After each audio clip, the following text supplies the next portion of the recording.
Salut, bon j'espère que vous allez toutes et toutes bien, moi ça va nickel. Aujourd'hui on se retrouve dans ce nouveau format de vidéo où je vais vous expliquer en bref comment fonctionne une sèche sportive.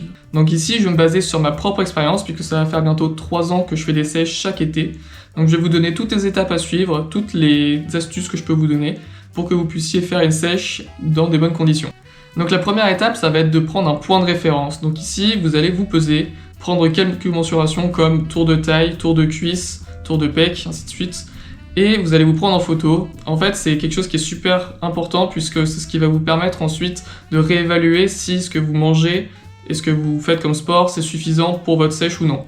Donc la seconde étape, ça va être de faire un certain nombre de calculs qui vont pouvoir déterminer combien de calories on peut manger quand on est en sèche.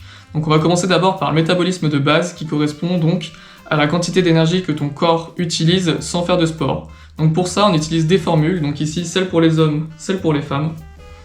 Et ensuite, une fois qu'on a calculé ce chiffre, on vient multiplier par un coefficient qui correspond à l'activité physique.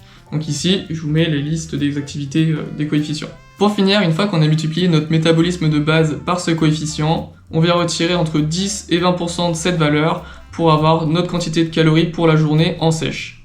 Alors oui, ça fait beaucoup de calculs, mais c'est vraiment nécessaire quand on veut faire une sèche correctement et c'est pas encore totalement fini, puisque là on attaque les macronutriments. Donc les macronutriments, c'est tout ce qui va être protéines, glucides, lipides, et ici il y a quelques règles à respecter en sèche. Donc pour la protéine, on veut avoir entre 1,8 et 2 grammes de protéines par kilo. Donc imaginons, je pèse 70 kg, il nous faudra environ 140 grammes de protéines pendant une sèche. Ensuite, pour les lipides, on veut à peu près 30% de notre apport journalier en lipides, et ensuite on met le reste dans les glucides. Une fois que toutes ces règles sont appliquées, en termes de nourriture, ça devrait rouler assez facilement. Donc ensuite, dans le côté sportif, on va essayer de garder nos mêmes entraînements que quand on n'est pas en sèche, en rajoutant, si on a envie, quelques séances de cardio pour brûler encore un maximum de calories dans la journée. Pour la durée d'une sèche, moi je suis sur un rythme d'environ 8 semaines, donc à peu près 2 mois de sèche, ce qui me permet environ de perdre souvent entre 3 et 4 kilos.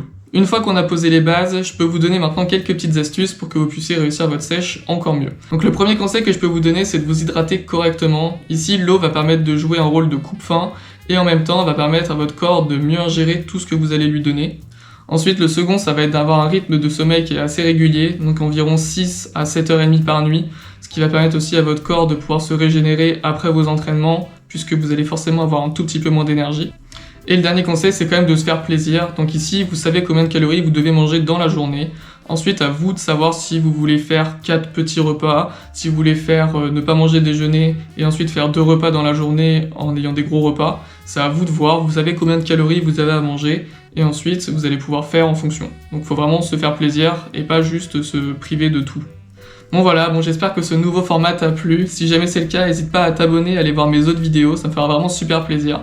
Et puis on se retrouve bientôt dans des nouvelles vidéos. Allez, salut!